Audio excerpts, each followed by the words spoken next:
여러분 안녕하십니까? 팡터바에 잘 오셨습니다. 마태복음 26번째 시간입니다.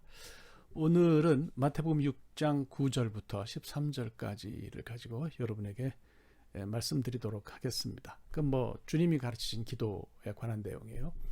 많은 분들이 이 부분을 이제 마태복음 6장 9절부터 13절까지를 주기도문이라고 부르시는 경우가 있어요. 글쎄요, 기도문 전체를 말하는 거라면 주기도문이라고 해도 좋겠지만은 기도를 의미할 때는 문자를 빼는 게 괜찮을 것 같습니다.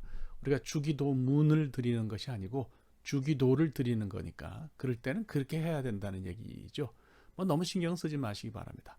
자, 주기도, 주님께서 가르치신 기도를 생각할 텐데요.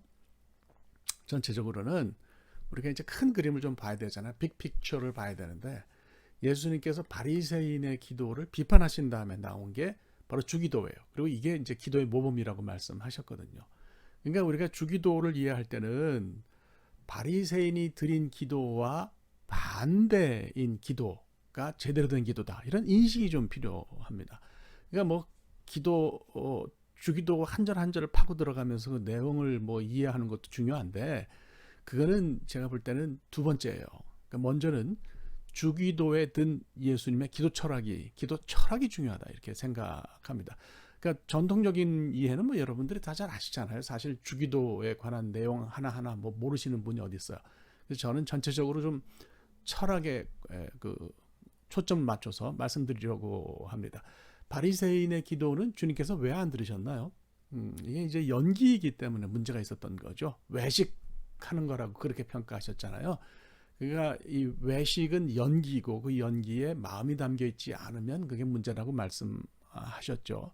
그래서 이것이 연기에 불과하면 거기에 영혼과 마음과 진심이 담기지 않으면 하나님 마음을 감동시키지 못한다. 그래서 나팔 부는 거라고 표현했잖아요. 나팔이 내는 건 이제 소리인데 기도를 구약적으로 이해하면 소리죠. 콜의 소리이기 때문에 그렇게 표현하는 것도 괜찮아요. 그러니까 나팔 소리라고 하는 것이 문제라기보다는 그 소리를 하나님이 들으시느냐 안 들으시느냐 하는 것이 관건이겠죠. 나팔 소리에도 연주를 기가 막히게 하는 분들은 참 잘해요. 거기 영혼이 담기면 사람 감동시키잖아요. 케니 G라든지 요즘 한국 사람들 트롯 때문에 난린데 정동원이라고 하는 그 어린 소년이 부는 색소폰 소리는 아주 괜찮아요. 그러니까 뭔가 있는 거예요. 있으니까 듣는 사람을 움직이는 거죠. 근데 바리새인의 기도는 말씀드리면 이게 없다. 그러니까 하나님이 듣지 않으신다는 얘기입니다. 말씀드린 것처럼 구약에서 이스라엘 사람들이 하나님께 부르짖고 기도했는데요. 부르짖는다는 동사는 짝라는 표현을 썼는데 명사가 되면 콜이라는 표현을 썼어요. 콜은 소리예요. 그러니까 하나님이 소리를 들으신다는 거예요. 우리는 소리로 기도하는 거죠. 소리는 음파예요. 진동이 있는 거죠. 그 진동에는 고유한 주파수가 있잖아요. 그래서 이 진동이 가진 주파수가 하나님께 닿아서 하나님 마음과 같은 주파수로 움직이면 기도가 의미가 있어요. 우리가 내는 소리가 하나님 마음의 주파수와 같으면 하나님 마음이 같이 꿀렁꿀렁거리면서 움직인다고 하는 얘기죠. 주파수가 같으면 큰 물체도 움직일 수 있다 그러잖아요. 다리를 건너면서 행진하는 군대가 내는 그 진동 주파수가 다리의 주파수가 맞으면 다리가 무너지는 큰 힘을 발휘할 수도 있다는 이야기를 들은 적이 있습니다. 아주 높은 고음, 돌고래 같은 소리를 내서 컵을 깨뜨리는 것도 봤어요. 그러니까 고음의 소리의 주파수와 컵이 갖는 고유 주파수가 같으면 컵도 깨뜨리는 힘을 가지게 된다. 그런 얘기겠죠. 결국 우리가 내는 주파수가 하나님이 가지고 계신 주파수와 같으면 하나님 마음을 울리는데 바리새인이 드리는 소리는 하나님 마음을 울리지 못하는 기도였다는 거죠. 그러면 하나님은 어떤 기도에 관심을 기울이시느냐? 인간의 소리, 그 소리에 진심이 담겨 있으면 감동하신다, 반응을 보이신다 이렇게 말씀을 드립니다. 여러분 그러면 우리가 드리는 기도는 어디에 진심을 담습니까? 우리 기도 어디에 진심이 담기는 거예요?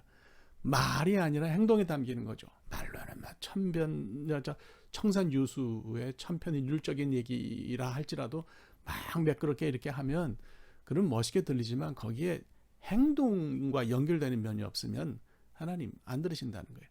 그래서 주기도의 철학은, 주님이 가르치신 기도의 철학은 있을 때 잘해라 하는 것이다. 저는 그렇게 생각합니다. 하나님 우리를 보고 계세요. 주목하고 계시는데 행동을 잘해야죠. 행동이 따르지 않으면 기도는 헛일이라는 얘기입니다. 우리 옛말에 고을에 원님이 화가 나면 오후쯤에는 동원에 강아지가 깽깽거리면서 뛰어나온다는 이야기가 있어요. 원님이 말은 의젓하게 하지만 맨날 소리나 지르고 부하들을 괴롭히면 이방이 열을 받는 거예요. 이방이 열 받으면 밑에 이제 계속해서 줄줄이 사탕으로 밑으로 열 받는 게 이어져 내려가겠죠. 오후쯤에는 이제 동원에서 일하는 머슴이 한 대 줘 박히는 거예요. 근데 이 머슴은 더 밑에 없잖아요. 그러니까 지나가는 강아지를 냅다 걷어차서 마지막으로 강아지가 뛰쳐나온다, 그런 얘기가 있어요. 개 걷어차면 안 됩니다. 큰일 나죠. 하여간 그렇다는 거예요. 행동이 중요하다는 거예요. 그래서 주기도에도 보면 우리 보고 잘하라는 얘기가 많아요. 우리 보고 잘하라는 얘기를 대표적으로 제가 몇 개만 좀 말씀드릴게요. 우선 첫째로 하나님 이름이 거룩히 여김을 받으시라고 기도하라 그랬어요. 누가 잘해야 하나님 이름이 거룩히 여김을 받으시는 겁니까? 사람이 잘해야 되는 거예요. 신약으로 righteousness, 신약 헬라어로 righteousness가 디카이오수네라는 말씀을 드렸어요. 이 뜻이 하나님이 계신다는 사실을 증명하는 사람의 행동이라 그랬어요. 예수 믿는 사람이 뭐 이악스럽고 영악스럽고 이기적이고 자기만 알면 누가 그런 사람이 믿는 하나님 믿으려고 하겠어요. 자식이 부모님 닮는 건데 우리가 하나님 자녀잖아요. 그러니까 우리가 막 행동하면 저런 사람이 믿는 하나님이 뭐 거룩하겠어. 사람들이 그렇게 생각한다는 거죠. 우리 행동이 중요하다는 얘기입니다. 또 보면 하나님 뜻이 이루어지다 그렇게 기도하라 그랬어요. 하나님 뜻은 누구가 이룹니까? 누구를 통해서 하나님 뜻이 이루어집니까? 우리를 통해서 이루어지는 거예요. 제가 뉴욕에서 그 목회하시는 조셉 마테라 목사님 이야기 한 번 했어요. 그분이 그 세속적이라는 말의 정의를 그렇게 내렸잖아요.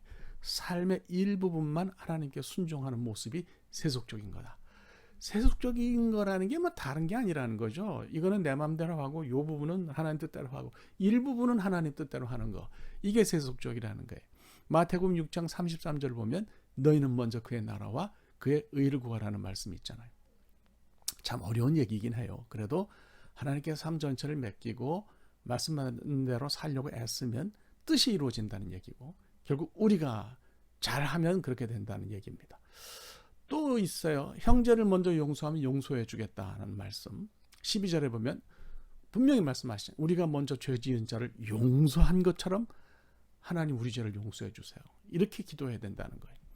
뭐 우리가 주변에 있는 사람들 잘못을 용서하지 않으면서 내 잘못을 용서해 달라는 것은 이기적인 거죠.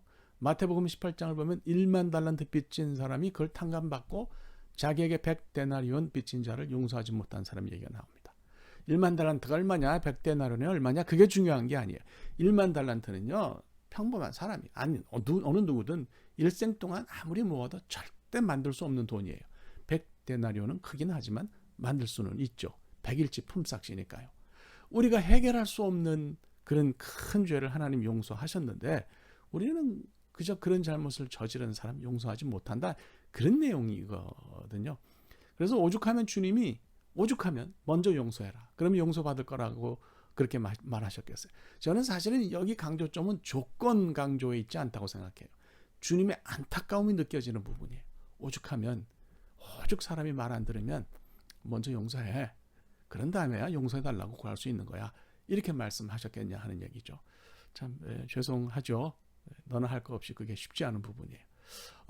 하나 더 이야기한다면 시험에 들지 말게 해달라고 기도하라는데 하나님 당연히 우리가 악에 빠지는 걸 원치 않으세요. 그렇지만 인간이 계속 그리로 달려가면 그거에 어떡하겠냐는 얘기죠. 하나님 아담과 하와에게 선악과 따먹지 말라고 하셨어요. 근데 그거 먹으면 하나님처럼 된다는 얘기를 뱀에게 들은 거예요. 그래서 하나님에게 벗어나려고 독립선언하려고 그리고 선악과를 둘이 사이좋게 따먹은 거 아니겠어요? 그러니까 그 죄라는 것의 컨셉이 하나님으로부터의 분리니까 그렇게 볼 수 있는 거죠. 시험 드는 일이 있을 수도 있겠지만 그거보다 사실 시험은 내가 드는 거예요. 교회에서도 비슷합니다. 뭐 어떻게 보면 내가 시험 들 준비가 되어 있으니까 드는 경우가 많아요.